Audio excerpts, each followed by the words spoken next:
Meu Deus, vou ter que fazer outro vídeo, porque cada vez que eu encosto no microfone, encosto em qualquer lugar, desliga esta porcaria.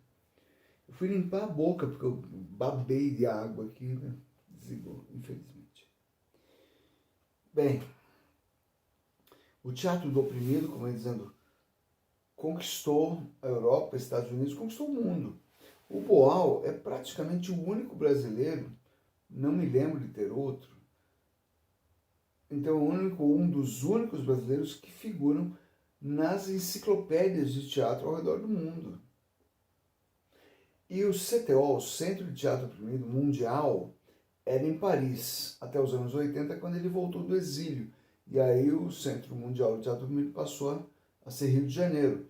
Mas continua existindo em vários países da Europa, na Ásia, nos Estados Unidos, em países da Latinoamérica. E ele fala, teatro é um negócio tão importante. Uau, fala isso.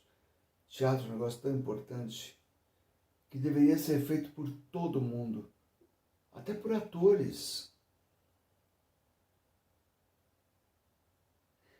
Procurem saber mais, procurem Boal.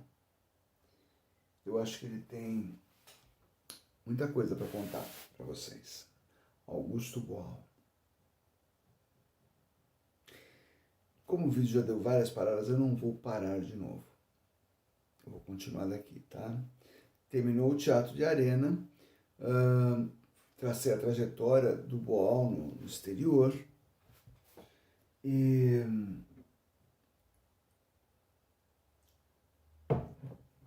onde está a nova onda do teatro? Teatro Oficina. Teatro Oficina surgiu em 58 na Faculdade de Direito do Largo São Francisco, Faculdade de Direito da USP, São Paulo. Era um grupo de teatro faculdade, como o grupo que eu formei na minha faculdade.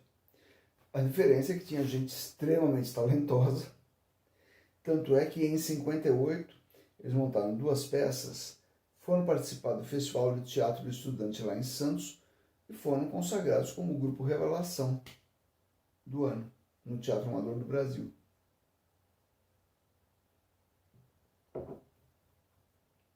Nesse grupo já tinha o José Celso Martinez Correia, Renato Borghi, Italanandi, Fernando Peixoto, Ed Fraser, depois juntaram-se muitos outros. E esse grupo tem 2 características, que quando perderem essas características, acaba o grupo. Fala, parou, como assim? Tem teatro oficina até hoje, funciona lá no centro de São Paulo. Então, termina esta primeira fase do teatro oficina. Tá? Aliás, um dos seus grandes nomes, um dos seus pensadores, que era o Fernando Peixoto, diz, lá em 73, com a saída do Renato Borghi, um dos fundadores, o Teatro Oficina passa a ser uma viagem do Zé Celso. E assim é até hoje. Né? Produz muita coisa boa, instigante e tal, mas é a viagem do Zé Celso. Não é a mesma coisa que era a primeira fase do Teatro Oficina. Esse grupo tem 2 coisas muito marcantes. Eles gostam de estudar. Nenhum deles fez escola de teatro. Eles gostam de estudar e para isso eles pagam. Então, eles queriam estudar direção teatral. Eles chamavam um Augusto Boal para dar aula para eles. Eles queriam estudar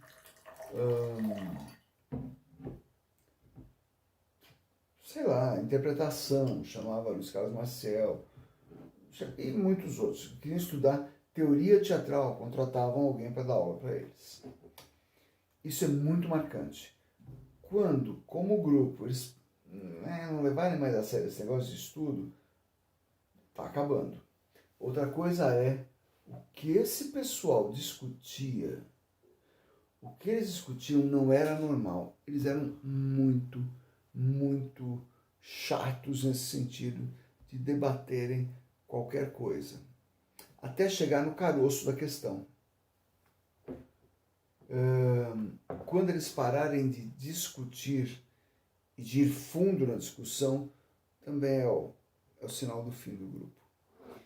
Eles são pessoas muito inteligentes, muito criativas e, no todo, eles não são, nessa primeira fase, pessoas que dependam de trabalhar e tal. Porque na arena todo mundo era operário e tal, dificilmente era alguém que fala, não, meus pais me bancam.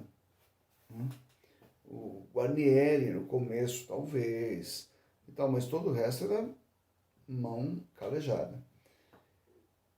E assim, o Zé Celso era de Araraquara, e a família tinha posses e mandava dinheiro para ele. O Renato Borg é a mesma coisa. Então, todo mundo tinha uma fonte de renda ali. Todo mundo, ou a maioria do núcleo central. E assim, eles foram até mal vistos pela classe teatral. São os filhinhos de papai que não precisam depender do teatro. É um pensamento idiota. Tá?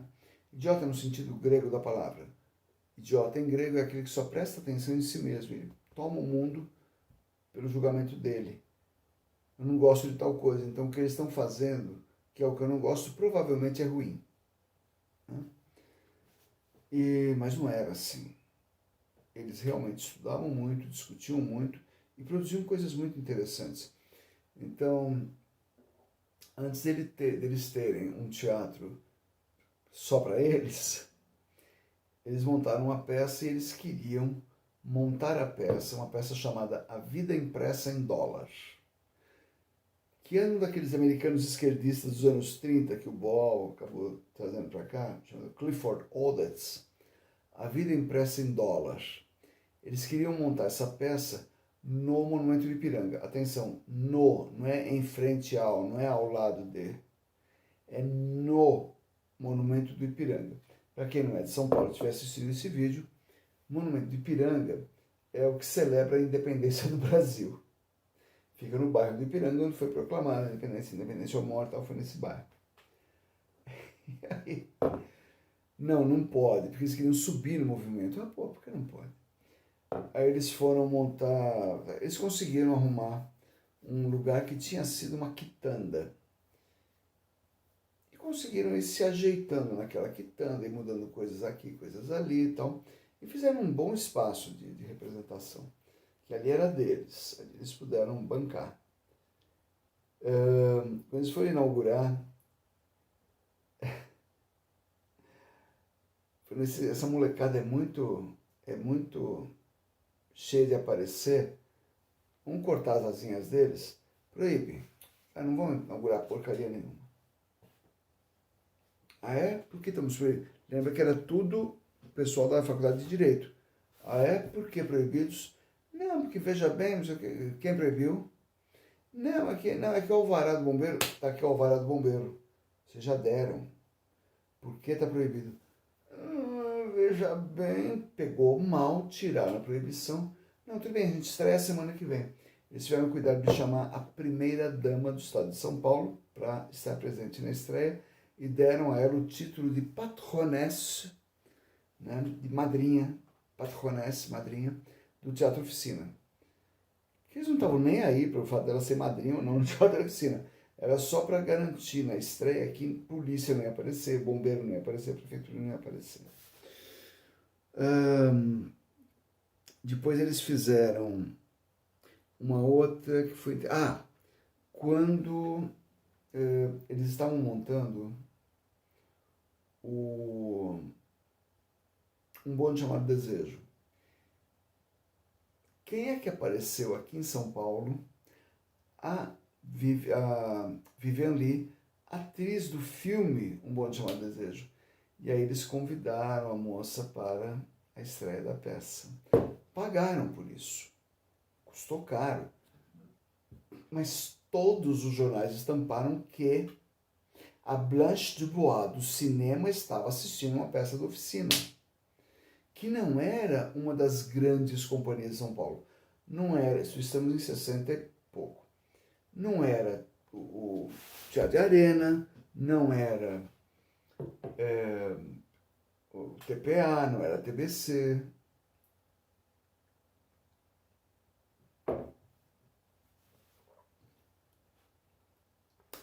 E assim eles foram cavando o seu lugar. Eu falei, eles compraram um teatro. Pô, eles eram tão ricos assim? Não. Eles eram inteligentes. Então, precisamos de dinheiro. Vejam, todos eles moravam em apartamento em São Paulo, tinham as despesas pagas, mas não tinha dinheiro para comprar um teatro, mas nem que fosse uma quitanda para transformar em teatro. Aí eles foram numa boate, era a boate mais chique de São Paulo, não confundir boate com bordel. Começo dos anos 60, herança da Bossa Nova, boate era uma casa de shows. Tá? E eles meteram uma peça de teatro numa boate.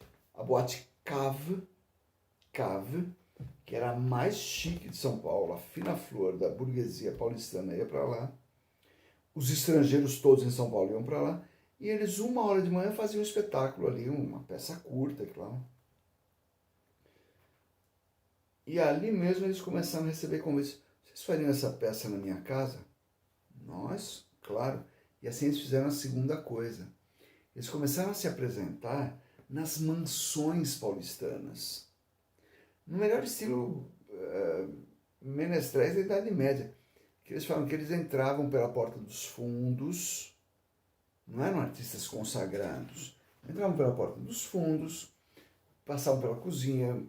Tem mais de um relato que eles comiam muito bem na cozinha, porque estava sendo dado um jantar lá para os convidados.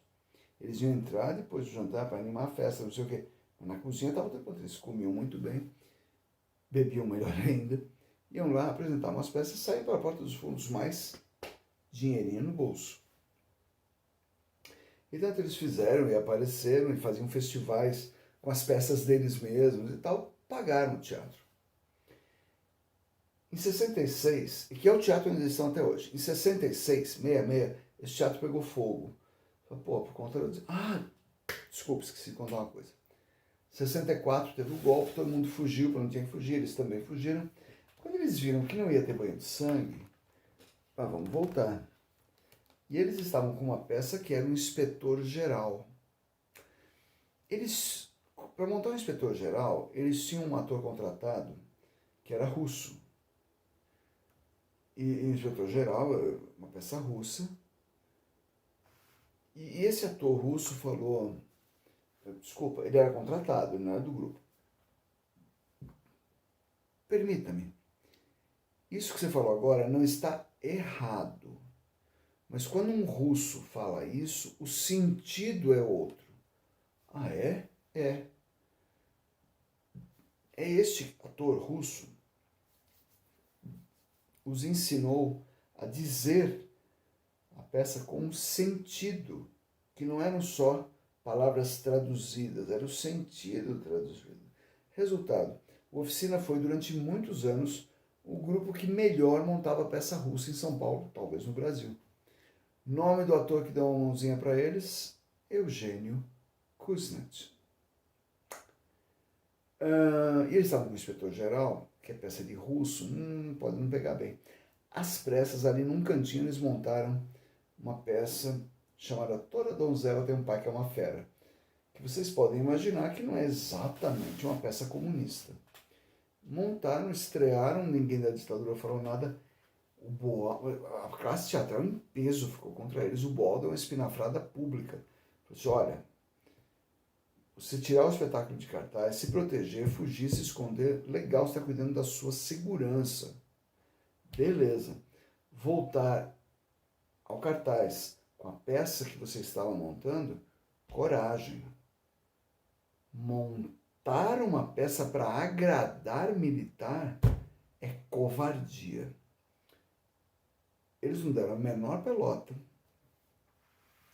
Toda Donzela estava muito bem feita. Foi um sucesso. Tinha gente da fila dobrando o quarteirão e disse, mas a gente está com o inspetor-geral, e agora?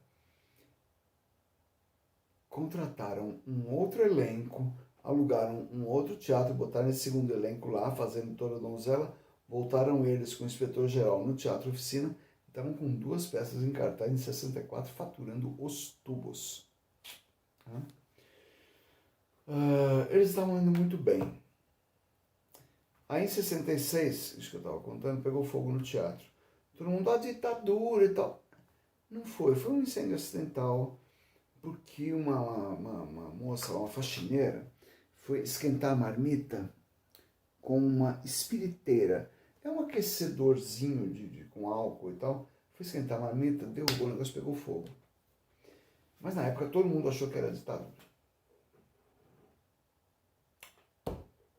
Pegou fogo, apagou o fogo, e agora?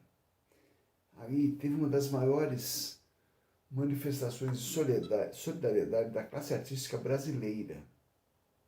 Todo mundo que era ligado à arte ou cultura deu uma contribuição. Por exemplo, os mais renomados artistas plásticos brasileiros, cada um doou uma obra ou mais para fazer um mega leilão com a renda revertida. Então, assim, você pega um Aldemir Martins, você pega sei lá, você pega um artista, o cara dá um quadro, só que esse quadro vale muito. Leiloa, tudo revertido inteiramente para a reconstrução da oficina. A livraria Jaraguá era a mais importante de São Paulo, que era do Alfredo Mesquita, lembram? Que era o mentor do TBC e da EAD. E era o ponto de encontro da intelectualidade brasileira da época. Ou em São Paulo, intelectualidade do mundo em São Paulo. Pois os caras doaram todo o lucro do sábado anterior ao Dia dos Namorados.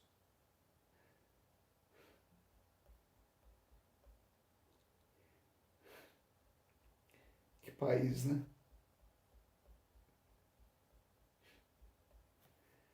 As pessoas davam um livro para a namorada ou para o namorado. E assim o lucro da livraria seria muito alto. Todos os espetáculos em cartaz em Rio, São Paulo, Porto Alegre, destinaram pelo menos assim um fim de semana, uma bilheteria de fim de semana para eles. E eles falaram, nós vamos fazer aí uma volta de arromba e tal. Vamos voltar com... Tem mais pobreza que isso? Eu estava tomando água com limão nesse copo. Aí, você toma água com limão, sobe uns bagacinhos de limão no copo. E eu tô catando e comendo, né, na frente da câmera, que se dane. E eles fizeram coisas especiais, assim, espetáculos que começavam num dia e terminavam no outro. Nossa, durou tanto assim? Não, ele começava às 11 e terminava às 1 da manhã. E fizeram isso num Réveillon, já tinham feito isso em Réveillon, em feriados. Juntou-se a grana, mas enquanto o teatro era reconstruído, e aí apareceu a dona Lina Bobardi, que foi a responsável pelo projeto arquitetônico do MASP. Foi ela que projetou a oficina tal como ele é hoje. Por isso que ele é tombado, porque é um projeto da Lina Bobardi. E é a sede da oficina. Ok, que peça a gente vai montar? Aí eles tinham contratado um cara, o Luiz Carlos Maciel, para dar um curso de direção e interpretação para eles. E ele falou, bicho, tem um texto daqui de São Paulo que é sensacional, é a cara do momento que a gente está vivendo. É mesmo? Qual é? É um texto do Oswald de Andrade. Não, a gente leu O Rei da Vela dele. Isso, é O Rei da Vela. Você acha? A gente achou tão datado? Lê de novo. Eles leram de novo. E eles falaram, a gente não está entendendo. Eles contrataram o Caio de Almeida Prado, que é um pensador marxista, e esse cara deu um curso para eles de dialética materialista e materialismo histórico, que eram ferramentas filosóficas, ferramentas para a interpretação da realidade que o Karl Marx e o Friedrich Engels usaram para escrever suas obras, o Marx usou para escrever o Capital. Eles passaram a entender melhor o mundo. Aí eles leram de novo O Rei da Vela em grupo. É essa peça. Mas não pode ser montada do jeito que está aqui, tem que ser com a cara de hoje. Assim eles montaram O Rei da Vela em 67, no ano seguinte para a estreia, a reinauguração do teatro. E deu um bafafá, porque a peça estava maravilhosa. Aí um rapaz, um baiano que estava aqui em São Paulo, ele estava se dando bem e tal, foi assistir a peça, ele leu o programa. essa peça é dedicada ao filme Terra em Trânsito de Glauber Rocha. Ele falou, porra, eu já vi dedicarem a outra pessoa, podia dedicar ao Glauber Rocha, mas dedicaram ao filme. Aí ele foi rever o filme Terra em Trânsito. E ele entendeu. Ele estava comentando isso com um amigo. E o amigo falou, é isso mesmo. Tem tudo a ver com aquilo que estão fazendo lá no Rio de Janeiro. O quê? Tem um artista plástico lá, chamado Hélio Oiticica, que está ressignificando tudo. Esse rapaz baiano que estava aqui, pegou um ônibus, foi para o Rio, para ver uma exposição de Oiticica. E tinha ali uns negócios que o Oiticica chamava de penetráveis. Eram obras de arte que você penetrava, que hoje a gente chama de instalação. E uma delas chamava Tropicália. E misturava tantos elementos que esse rapaz baiano falou,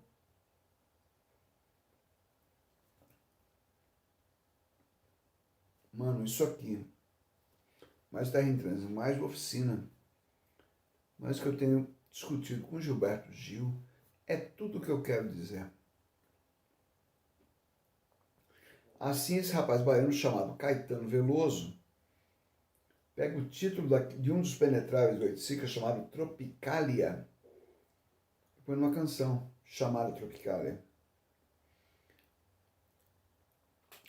Sobre a cabeça os aviões, sobre os meus pés os chapadões. Isso explicava esse forró bodó que é o Brasil. Isso é 67. Quando nasce um jeito de ler o Brasil artisticamente chamado Tropicália.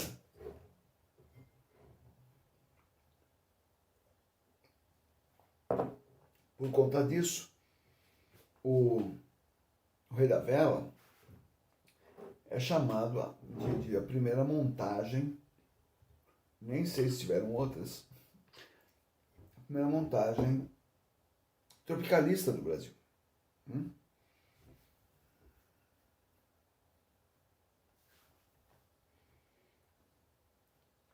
Esse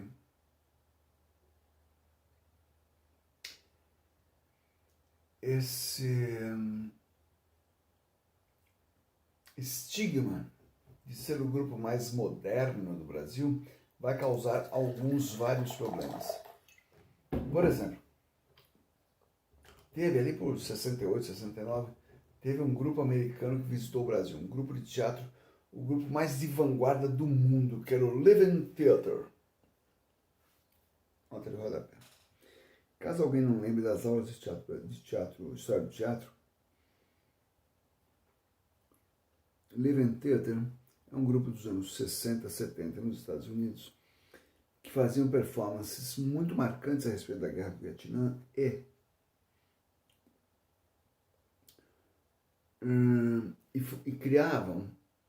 criaram uma comunidade. Então o grupo passou a ser uma família só. Não tinha mais uma pessoa, um homem casado com uma mulher, um homem com um homem, não tinha. Todo mundo era casado com todo mundo, os filhos que nasceram eram filhos de todo mundo. Era uma comunidade bem a cara da contracultura dos anos 60. E, aliás, chama Living Theatre.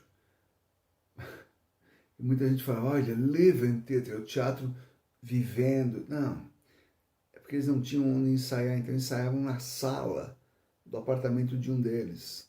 Living Room. Aí quando o Living Theatre veio para o Brasil, vamos botar esses caras para conversar com a oficina.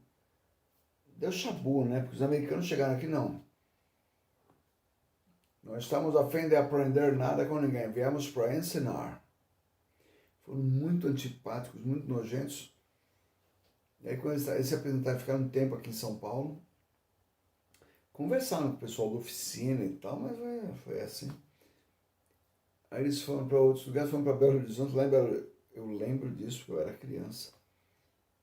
Lá em Belo Horizonte, a polícia achou maconha com eles, veja que absurdo. E aí eles foram deportados do Brasil. Muita gente na época falava, maconha que foi plantada lá. Pessoal, é um grupo de contracultura. Maconha, eles deviam fazer salada de maconha. Mas a ditadura achava que achar maconha, a ditadura pensava que achar maconha com alguém era o atestado de que o cara era o enviado de Beelzebub na Terra. Simples assim. Os caras foram expulsos. Né? Então, tudo que vinha de grupo ultra lelê pra cá, eles botavam para conversar com a oficina. Aí onde eles estão apresentando, em 68, eles estão apresentando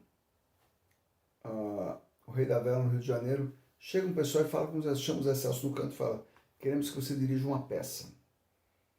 Tá? Sobre o que é? É um texto de um rapaz que é carioca, mas mora em São Paulo, do Chico Buarque de Holanda. Fale mais.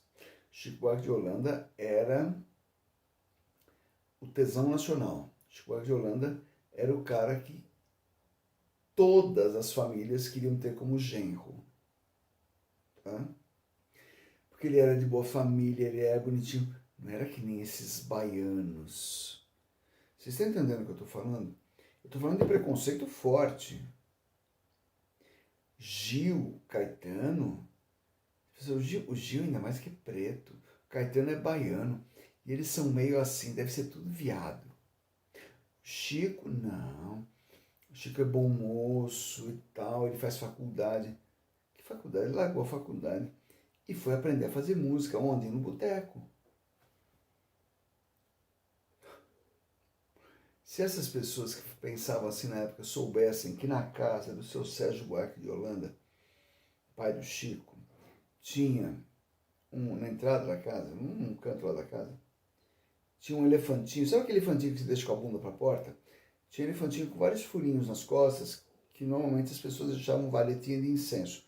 Eles colocavam um cigarrinho de maconha em cada um. Porque a mãe do Chico, o pai do Chico, as irmãs, acho que o único que não fumava maconha era o Chico, que ele era cachaceiro. E eu tô brincando, eu acho que se ele fumasse também não tinha o menor problema. E aí o Zé Celso leu a peça, era o seguinte, era a peça sobre um cantor popular que era engolido pela máquina